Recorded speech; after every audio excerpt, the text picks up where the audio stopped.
కర్తవ్యం బాగా చదువు చెప్పడం తప్ప పుస్తకాలు ఇవ్వడం, బట్టలు కుట్టించడం, అన్నం పెట్టడం కాదండి. ప్రముఖ ప్రవచనకర్త, పద్మశ్రీ అవార్డు గ్రహీత డాక్టర్ శ్రీ గరికపాటి నరసింహరావు గారు ఏదో వివాదంలో తెరపైకి వస్తూనే ఉన్నారు. తను ఇచ్చే ప్రవచనాలు ఒక భక్తియుక్తంగా కానీ మోటివేషనల్ కానీ ఉంటాయని మన అందరికీ తెలిసిందే. కాకపోతే రీసెంట్గా కొన్ని వీక్స్ నుంచి కానీ కొన్ని మంత్స్ నుంచి కానీ చూసుకుంటే కొన్ని ఘాటుకరమైన మాటలు అయితే అతను మాట్లాడుతున్నారు.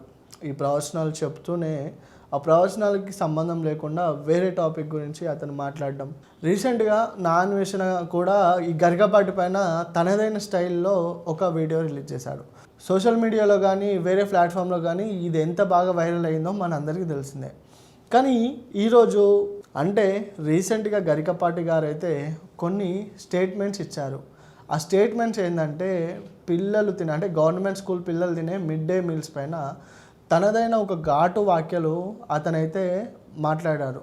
అది ఎందుకు మాట్లాడారు, అది మాట్లాడడానికి గల రీజన్ ఏందో మనం ఈ వీడియోలో తెలుసుకుందాం. ప్రపంచం నలువైపులా వెళ్ళి హైందత్వం గురించి అంటే హిందుత్వం గురించి గొప్పగా చెప్పే ప్రవచనాల్లో కానీ హిందుత్వంకున్న గొప్పదనాన్ని విలువల్ని పెంచే ఈ ప్రవచనాలు అంటే మన తెలంగాణలో ఆంధ్రప్రదేశ్ చూసుకుంటే తెలుగు వారిలో గరికపాటి గారు కూడా ఒక తెలుగు రాష్ట్రాల్లో నుంచి ప్రముఖంగా ఉన్న మన గరికపాటి గారు అయితే ఏదో వివాదంలో వస్తూనే ఉన్నారు. రీసెంట్గా అయితే ఒక ప్రవచనం చెప్తున్నప్పుడు పిల్లలు తినే మధ్యాహ్న భోజనం పైన గరికపాటి గారు అయితే కొన్ని ఘాటు వ్యాఖ్యలు చేశారు. పిల్లలు మధ్యాహ్న భోజనం వాళ్ళ ఇంట్లో నుంచి తెచ్చుకోమనండి, లేకపోతే స్కూల్ మానేయమనండి.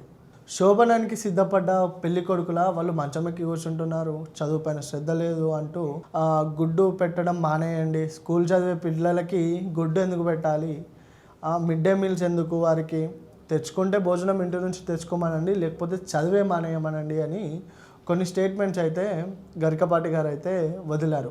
ఆ మీటింగ్ తర్వాత ఆ వీడియో కొన్ని సోషల్ మీడియా ప్లాట్ఫామ్లో చాలా వైరల్ అయింది. కాస్త వైరల్ అవ్వడంతో కొంతమంది రాజకీయ నేతలు కానీ కొన్ని స్టూడెంట్ యూనియన్స్ కూడా గరికపాటి పైన చాలా విమర్శలు చేసేసాగారు. స్కూల్లో పిల్లలు అంటే పేద పిల్లలు చాలామంది ఉంటారు, అందులో సింగిల్ పేరెంట్స్ ఉండొచ్చు, వారి స్తోమత లేకే వాళ్ళు గవర్నమెంట్ స్కూల్లో చదువుకుంటున్నారు, ఒక్క పూట భోజనం పెట్టడం తప్ప, పౌష్టికాహారం అందించడం తప్ప అని గరికపాటి పైన చాలా అంటే ఫైర్ కామెంట్స్ అయితే కొంతమంది వదులుతున్నారు. ఏదేమైనా గరికపాటి గారు మాట్లాడిన కామెంట్స్ గురించి కానీ తన పిఆర్ ఎటువంటి క్షమాపణ వీడియో అనేది ఇంతవరకు అయితే చెప్పలేదు. అదేవిధంగా కొంతమంది అయితే డిమాండ్ చేస్తున్నారు, గరికపాటి గారు ఈ విధంగా చెప్పడం చాలా తప్పు, అతనికి అంత పెద్ద స్టేజ్లో ఉండి అతను ఆ విధంగా ఎలా మాట్లాడారు, తనకిచ్చిన అవార్డ్స్ కానీ తన ప్రవచనాలు కానీ రద్దు చేయాలి, ఇకపైన గరికపాటి గారి ప్రవచనాలు ఎక్కడ పెట్టొద్దు. కొంతమంది స్టూడెంట్స్ అయితే గరికపాటి గారు అయితే ఖచ్చితంగా క్షమాపణ చెప్పాలి, లేకపోతే ప్రవచనాలు ఆపేయాలని ఈ విధంగా సోషల్ మీడియాలో కానీ ఒక వార్ అయితే కొనసాగుతుంది. ఏదేమైనా చెప్పాలి అంటే గరికపాటి గారు పిల్లల గురించి మాట్లాడుతూ శోభనం పెళ్లి కొడుకులా మంచమెక్కి కూర్చుంటాడు అని చెప్పడం ఒక సిగ్గుచేటు, అంటే ఒక హేయమైన క్రియ. అది పిల్లల్ని చదువుకునే పిల్లలకి పౌష్టికాహారం అందించడంలో గవర్నమెంట్ తనదైన పాత్రని పోషిస్తూ ఉంది.